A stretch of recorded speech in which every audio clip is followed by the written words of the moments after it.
Assalamualaikum warahmatullahi wabarakatuh. Perkenalkan, nama saya Syakira Miswa Hanifah dengan NIM 2104225.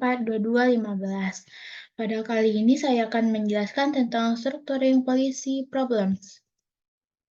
Karakteristik masalah. Yang pertama, saling ketergantungan. Masalah kebijakan di satu bidang seringkali berdampak pada masalah kebijakan di bidang lainnya, misalnya layanan kesehatan dan pengangguran. Yang kedua, subjektivitas. Kondisi eksternal yang menimbulkan suatu permasalahan bersifat selektif didefinisikan, diklasifikasikan, dan dievaluasi. Yang ketiga, kepalsuan. Permasalahan kebijakan hanya mungkin terjadi ketika manusia membuat penilaian mengenai keinginan untuk mengubah suatu situasi permasalahan. Permasalahan kebijakan merupakan hasil penilaian subjektif manusia. Permasalahan kebijakan kemudian diterima sebagai definisi yang sah mengenai kondisi sosial yang objektif. Yang keempat, ketidakstabilan. Mungkin terdapat banyak solusi yang berbeda untuk suatu masalah, sama banyaknya dengan definisi dari masalah tersebut. Sesuai dari pengertian, masalah dan solusi selalu berubah-ubah, karenanya masalah tidak tetap terpecahkan. Solusi terhadap permasalahan menjadi ketinggalan zaman meskipun permasalahan yang menjadi solusinya tidak diperlukan lagi. Tiga macam masalah kebijakan. Yang pertama, masalah yang terstruktur dengan baik. Masalah yang terstruktur dengan baik melibatkan satu atau beberapa pengambil keputusan dan sejumlah kecil alternatif. Terdapat konsensus mengenai utilitas yang secara jelas diurutkan berdasarkan preferensi pengambil keputusan. Yang kedua, masalah yang cukup terstruktur. Permasalahan yang cukup terstruktur melibatkan sedikit pengambil keputusan dan sejumlah alternatif yang relatif terbatas. Ketidaksepakatan mengenai nilai dapat dikelola dan dapat diselesaikan melalui tawar-menawar dan penyesuaian bersama. Yang ketiga, masalah yang tidak terstruktur. Permasalahan yang tidak terstruktur melibatkan banyak mengambil keputusan yang kegunaannya sama sekali tidak diketahui, atau jika diketahui tidak mungkin untuk diurutkan secara konsisten. Meskipun permasalahan yang tidak terstruktur dapat diselesaikan melalui tawar-menawar, karakteristik utama dari permasalahan ini adalah konflik antar tujuan yang saling bersaing. Model kebijakan dan penataan masalah. Yang pertama, model deskriptif. Menjelaskan atau memprediksi penyebab dan konsekuensi pilihan kebijakan. Model ini digunakan untuk memantau hasil dari tindakan kebijakan. Misalnya hasil seperti pendapatan, lapangan kerja, tingkat penangkapan, atau biaya perawatan kesehatan yang termasuk dalam daftar indikator sosial dan ekonomi yang diterbitkan oleh kantor manajemen dan anggaran. Yang kedua, model normatif. Tidak hanya berupaya menjelaskan atau memprediksi, namun juga menentukan rangkaian tindakan untuk mengoptimalkan pencapaian nilai mulai dari pendapatan dan kekayaan, pendidikan dan pencerahan, serta kejahatan dan keadilan. Di antara banyak jenis model ini, yang digunakan oleh analisis kebijakan adalah model yang membantu menentukan tingkat kapasitas layanan yang optimal, waktu layanan, dan perbaikan yang optimal, volume dan waktu pemesanan yang optimal, dan pengembalian investasi publik yang optimal. Yang ketiga, model verbal. Model ini seringkali menjadi bagian argumen kebijakan dan diungkapkan dalam bentuk narasi. Model ini relatif mudah dikomunikasikan di antara para ahli dan orang awam, dan biayanya rendah. Potensi keterbatasan model ini adalah bahwa alasan yang diberikan untuk prediksi atau rekomendasi mungkin tersirat atau tersembunyi, sehingga sulit untuk mengkaji argumen secara kritis. Yang keempat, model simbolik. Menggunakan notasi matematika atau logika untuk menggambarkan hubungan antar variabel kunci yang diyakini menjadi ciri suatu masalah. Prediksi atau solusi optimal diperoleh dari model simbolik dengan menggunakan metode matematika, statistik, dan logika. Model ini sulit dikomunikasikan di antara orang awam, termasuk pembuat kebijakan dan bahkan di antara para pemodel ahli.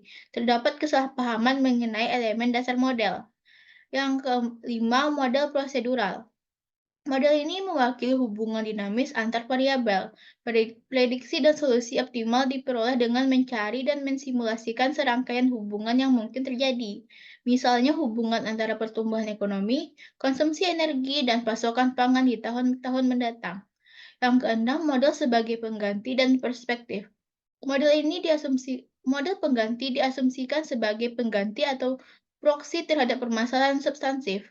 Model pengganti didasarkan atau disadari pada asumsi bahwa masalah formal merupakan representasi valid dari masalah substantif. Sebaliknya, model perspektif dipandang sebagai salah satu di antara beberapa cara yang mungkin untuk memandang suatu masalah substantif. Model perspektif berasumsi bahwa permasalahan formal tidak akan pernah bisa menjadi representasi valid sepenuhnya dari permasalahan substantif. Selanjutnya kita akan masuk ke materi forecasting expected policy outcomes. Yang pertama yaitu kita akan membahas tentang peramalan dalam analisis kebijakan. Peramalan adalah seperangkat prosedur untuk menciptakan informasi tentang keadaan masyarakat di masa depan berdasarkan informasi saat ini dan sebelumnya. Peramalan dapat berkontribusi untuk memahami keadaan masyarakat di masa depan. Ada tiga dasar utama perkiraan. Yang pertama, ekstrapolasi tren adalah perluasan tren masa depan yang diamati di masa lalu. Ekstrapolasi tren ini mengasumsikan bahwa apa yang terjadi di masa lalu juga akan terjadi di masa depan. Asalkan tidak ada kebijakan yang baru atau kejadian yang tak terduga yang melakukan intervensi untuk mengubah jalannya peristiwa. Yang kedua, asumsi teoritis merupakan hukum dan proposisi yang terstruktur secara sistematis dan dapat diuji secara empiris yang membuat prediksi tentang terjadinya suatu peristiwa berdasarkan peristiwa lainnya. Yang ketiga, penilaian berdasarkan informasi mengacu pada pengetahuan berdasarkan pengalaman dan wawasan. Penilaian ini biasanya diungkapkan oleh para ahli atau orang yang mempunyai pengetahuan dan digunakan ketika teori atau data empiris tidak tersedia atau tidak memadai. 4 tujuan perkiraan. Yang pertama, memperkirakan dampak dari kebijakan yang ada. Perakiraan dapat digunakan untuk memperkirakan perubahan yang mungkin terjadi jika tidak ada tindakan yang baru diambil. Yang kedua, memperkirakan dampak dari kebijakan baru. Perkiraan dapat digunakan untuk memperkirakan perubahan dalam masyarakat yang mungkin terjadi jika kebijakan baru diadopsi. Yang ketiga, memperkirakan isi dari kebijakan baru. Perkiraan dapat digunakan untuk memperkirakan perubahan isi kebijakan baru. Contohnya, Congressional Research Service memperkirakan penerapan cuti tahunan yang dibayar selama 4 minggu dengan asumsi bahwa pemerintah dan serikat pekerja akan mengikuti jejak negara-negara Eropa yang sebagian besar telah mengadopsi cuti tahunan yang dibayar selama 4 atau 5 minggu untuk pekerja. Yang keempat, memperkirakan perilaku pemangku kepentingan kebijakan.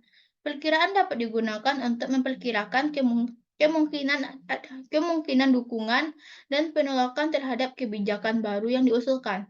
Misalnya, teknik untuk menilai kelayakan politik digunakan untuk memperkirakan kemungkinan bahwa berbagai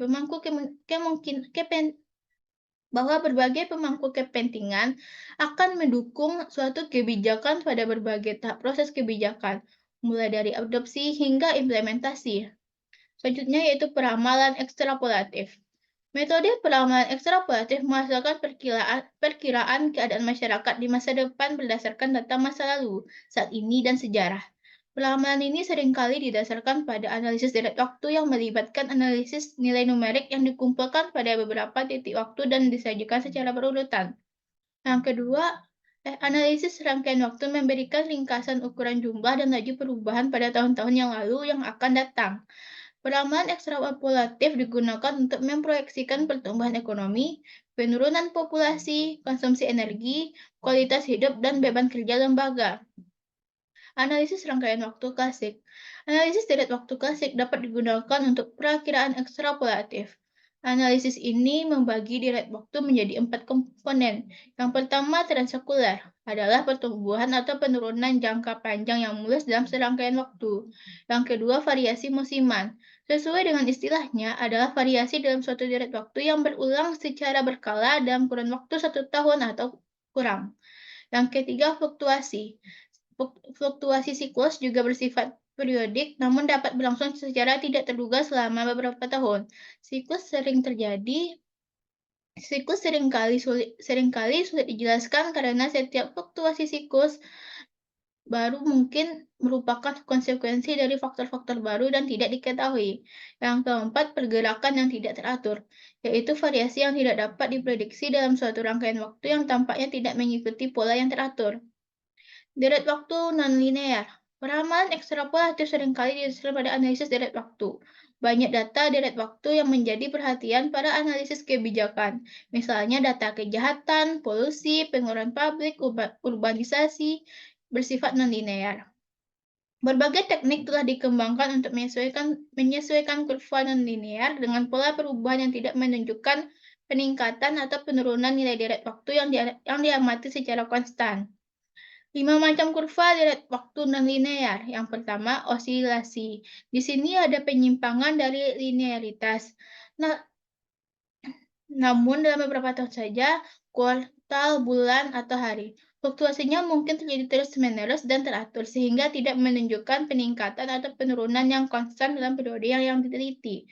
Yang kedua, siklus adalah fluktuasi nonlinear yang sering terjadi antara tahun atau periode waktu yang lebih lama.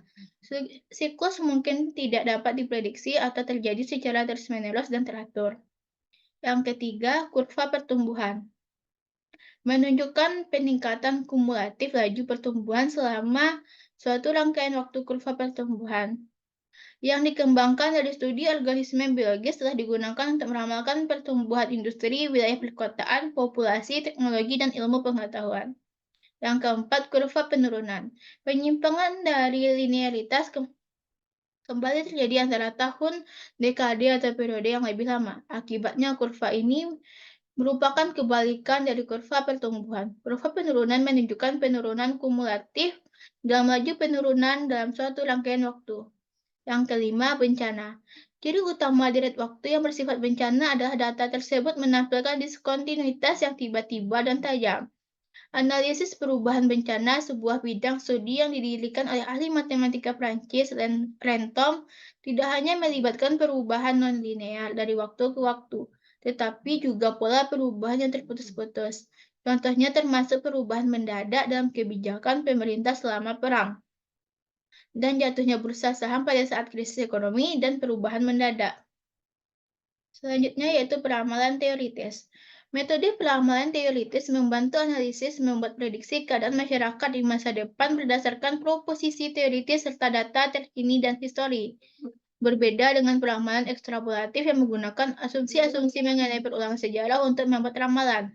Peramalan ini didasarkan pada asumsi-asumsi sebab akibat yang terkandung dalam berbagai teori. Pemodelan teoritis yang pertama, analisis regresi. Teknik yang berguna untuk memperkirakan hubungan antar variabel dalam model peramalan teoritis adalah analisis regresi.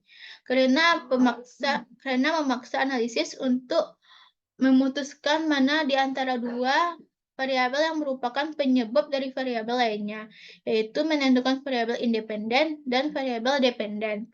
Namun, untuk mengambil keputusan tentang sebab dan akibat, analis harus memiliki teori mengapa satu variabel harus dianggap sebagai penyebab variabel lainnya. Yang kedua, pemodelan kausal. Model kausal adalah representasi sederhana dari teori-teori yang berupaya menjelaskan dan memperkirakan hasil kebijakan publik. Asumsi dasar model ini adalah bahwa terdapat korelasi antara dua variabel atau lebih. Kekuatan model ini adalah memaksa analis untuk membuat asumsi kausal secara eksplisit. Selanjutnya itu peramalan yang menghakimi. Dalam peramalan ekstrapolatif dan teoritis, data teori empirisnya memainkan peran sentral. Sebaiknya peramalan yang menghakimi berupaya untuk memperoleh dan mensintesis penilaian yang terinformasi dari para ahli dan orang yang berpengetahuan lainnya. Logika peramalan yang menghakimi sebagian bersifat abduktif. 3 metode peramalan yang menghakimi. Pertama, teknik Delphi adalah metode peramalan yang bersifat menghakimi yang dapat mengembangkan keyakinan yang terinformasi tentang masa depan.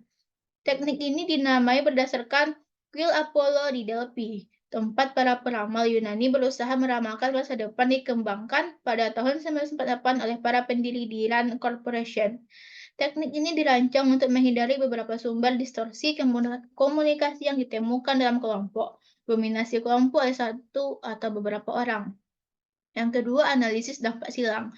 Ada teknik yang menghasilkan penilaian berdasarkan informasi tentang kemungkinan terjadinya peristiwa di masa depan berdasarkan terjadinya atau tidak terjadinya peristiwa terkait. Tujuan dari analisis dampak silang adalah untuk mengidentifikasi kejadian-kejadian yang akan memudahkan atau menghambat terjadinya kejadian-kejadian terikat lainnya. Yang ketiga, peramalan kelayakan. Peramalan kelayakan sangat cocok untuk masalah-masalah yang memerlukan perkiraan kemungkinan dampak yang mungkin terjadi. Peramalan kelayakan dapat digunakan untuk membuat penilaian mengenai perilaku pemangku kepentingan dalam setiap fase proses pembuatan kebijakan, termasuk adopsi dan implementasi kebijakan. Baik, sekian dari saya. Apabila ada kesalahan, mohon dimaafkan. Assalamualaikum warahmatullahi wabarakatuh.